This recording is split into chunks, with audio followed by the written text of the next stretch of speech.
Ya estamos recibiendo con muchísimo gusto a José Olivera, dirigente de FENAPES, para hablar de rendición de cuentas, titulación, entre otros temas. Un gusto que estés con nosotros esta mañana. Mucho gusto estar aquí con ustedes esta mañana. Un saludo a la teleaudiencia. Bueno, la rendición, en principio, no,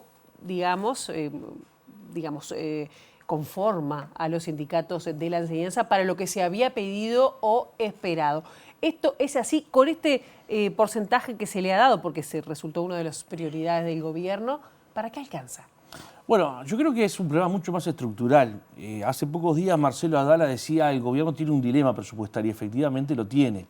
Sobre todo porque el presupuesto expresa un programa de gobierno y hubo compromisos de campaña que hoy no se están materializando en ese presupuesto. No se materializó el año pasado cuando se discutió el presupuesto quinquenal y no vemos avances sustantivos en esta instancia de rendición de cuentas.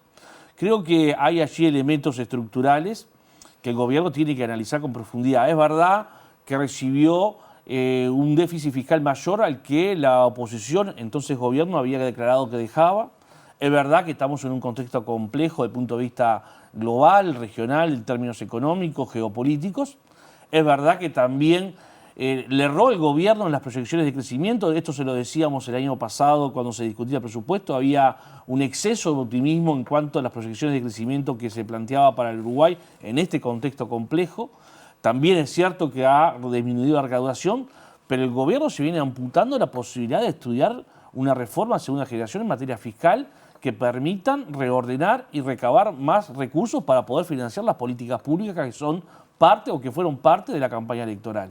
Y en ese sentido el movimiento sindical sigue colocando algunas iniciativas arriba de la mesa que, si bien no se discutieron en el marco del diálogo social por la seguridad social, son parte de la discusión en el ámbito de la Estrategia Nacional para el Desarrollo, donde nosotros creemos que, si bien compartimos que haya en esta rendición de cuentas una priorización, por ejemplo, de la primera infancia con unificación de criterios de transferencias y ampliación, porque se incorporan nuevos colectivos, nosotros creemos que eso no se puede financiar o no se debiera financiar exclusivamente a costa de otras políticas públicas que también son necesarias. O sea, son importantes que existan, son importantes que se financien, y el movimiento sindical le ha aportado al gobierno la iniciativa de llevar la tasa al 1%, el 1% más rico, para, por ejemplo, financiar esas políticas que son necesarias y son bienvenidas.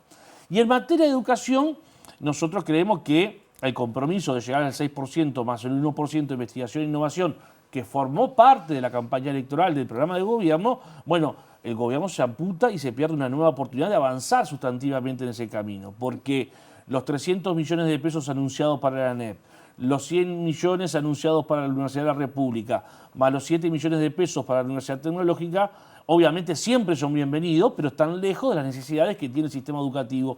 Para poner un resumen claro, en el caso de la ANEP, los organismos desconcentrados solicitaron algo así como 6.000 millones de pesos de incremento presupuestal, sobre todo atendiendo que el año pasado no se le otorgó el presupuesto que se requería. Estos luego pasaron por el filtro del Códice de la ANEP, que redujo su iniciativa o su pedido presupuestal a 3.000 millones de pesos.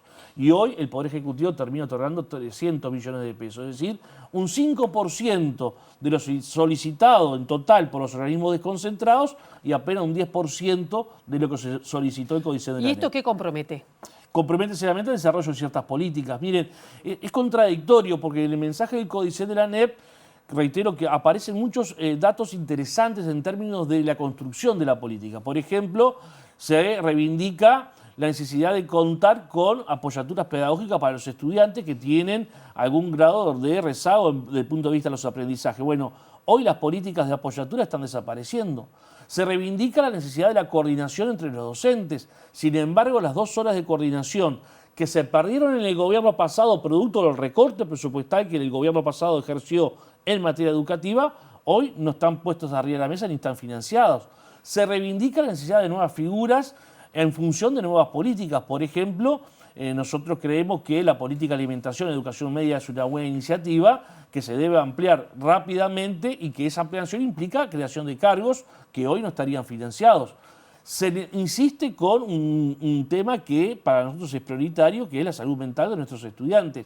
Bueno, la carencia de equipos multidisciplinarios para atender esta situación, más las carencias que tiene el propio Sistema Nacional Integrado de Salud, que no da respuesta a la sociedad en esta materia, tampoco está cubierta. A pesar de que el Ministerio anunció que iba a haber como una atención especial en este tema y más psicólogos en los centros educativos. No tenemos elementos que permitan decir que esto se va a materializar. Yo creo que fue más un anuncio que una acción concreta o una definición concreta. No quiero errar en este sentido, pero creo que debiera ser la ministra de Salud más explícita cuando plantea estas cuestiones, porque es un tema de alta sensibilidad que está teniendo muchísima demanda y que no estamos dando respuesta, ni desde el Sistema Nacional Integrado de Salud, ni desde el propio sistema educativo también para trabajar con los estudiantes. Y el otro aspecto, permitidme porque esto es importante, el otro aspecto que nos parece importante, que se ve fuertemente rezagado, es el tema de infraestructura. Porque no hay que olvidar que producto del recorte presupuestario en el gobierno pasado, pero también de soluciones que llegaron a último momento, como fue en la última revisión donde se pudo ampliar el presupuesto en el gobierno pasado, se tomó dinero de la Corporación Nacional para el Desarrollo, un fideicomiso que estaba dedicado al tema de infraestructura, para financiar parte de la reforma educativa llevada adelante por el doctor Robert Silva en el Codicen de la ANEP y otro tanto para la UDELAR.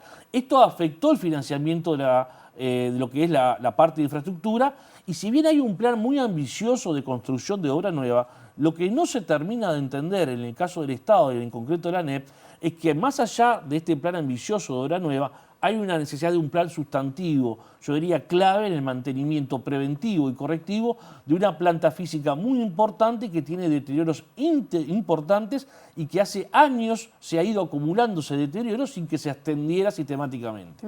Te quería preguntar por uno de los temas que tiene que ver con las transferencias, la unificación de transferencias a la infancia, que es uno de los temas destacados y donde sí se ha puesto recursos en esta rendición de cuentas, tiene que ver con la quita de condicionalidades para el sistema educativo. ¿Eso cómo lo ven ustedes? Yo creo que hay que dejar que el proceso se desarrolle. Yo creo que el sistema educativo tiene un papel para cumplir en este sentido, pero también lo tienen las familias, las propias familias. Yo creo que hay necesidad, y hemos visto con buenos ojos una campaña de bien público que hoy insiste con esta idea central de la responsabilidad familia en hacer, en motivar, en generar las condiciones para que los estudiantes, por ejemplo, asistan a los centros educativos, cumplan con las tareas. Yo creo que hay un discurso muy importante de una parte de la sociedad, yo creo que negativo, porque pareciera que a los únicos que se le piden rendición de cuentas son a los pobres, son a los que tienen mayores dificultades desde el punto de vista material.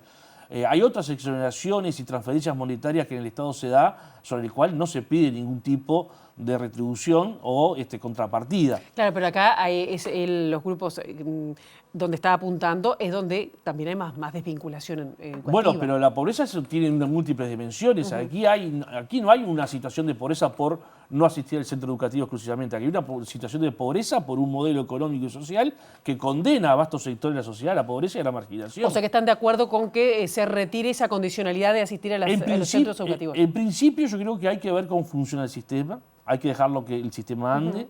El sistema educativo tiene mecanismos para asegurar la participación y la asistencia de los estudiantes. Hay que reforzar el trabajo con las familias y llegado el momento, si las evaluaciones dicen que hay que ir por otro camino, habrá que ir por otro camino, pero a priori no seamos tan tajantes en algunas afirmaciones. Bien, lo quiero enfocar ahora con el tema de la titulación, esta propuesta que hizo la Administración Nacional de Educación Pública respecto a dar el título a docentes que ejercen más de 8 años, que estén ejerciendo más de 8 años y no tengan el título, que además los habilita a acceder a efectividad. ¿Por qué FENAPES no está de acuerdo con este plan de titulación por ejercicio? Porque es un error conceptual y político.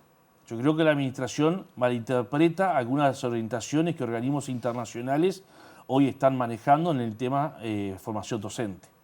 Venimos de una cumbre de la UNESCO en septiembre del año pasado, donde este tema se discutió en Santiago de Chile profundamente, y lo que me asombra porque allí participó, entre otros, el presidente del Codicen de la ANEP. Y la discusión no es titulación sí, titulación no, la discusión es qué grado de formación le vamos a dar a los docentes y sobre todo a los nuevos docentes.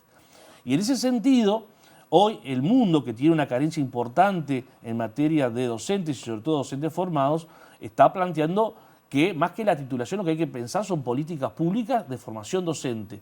Y si habrá que revisar en algún sentido formación en servicio para aquellos sectores de docentes que hoy no la tienen, pensémoslo en ese sentido, pero no pensemos por el final del proceso. Pero hubo un tema de comunicación porque Cayeri dice que es una de las 3 patas que ellos proponen en este plan de titulación.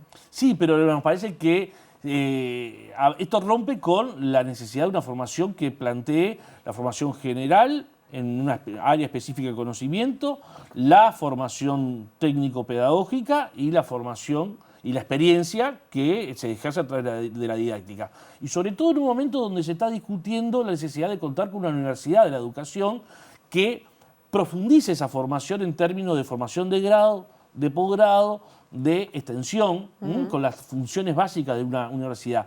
Y esa es la discusión central que tenemos que dar. Y en ese marco habría que discutir políticas de formación en servicio para atender a ciertos sectores de la población, sobre todo uno piensa más en el área técnico-tecnológica, donde los niveles de egresos del INED son muy escasos e incluso durante mucho tiempo muchas de las carreras de formación asociadas para esta área estuvieron cerradas. Bien, se expresó ya FENAPES, el Consejo de Formación en Educación. El fin de semana estuvo reunida a FUTU por este tema. ¿Va a haber una postura común? ¿Cuándo se va a analizar? Sí, nosotros les hemos solicitado al CODICEN de la ANEP una instancia bipartita para analizar, entre otros temas, de la titulación, este proyecto que está puesto arriba de la mesa.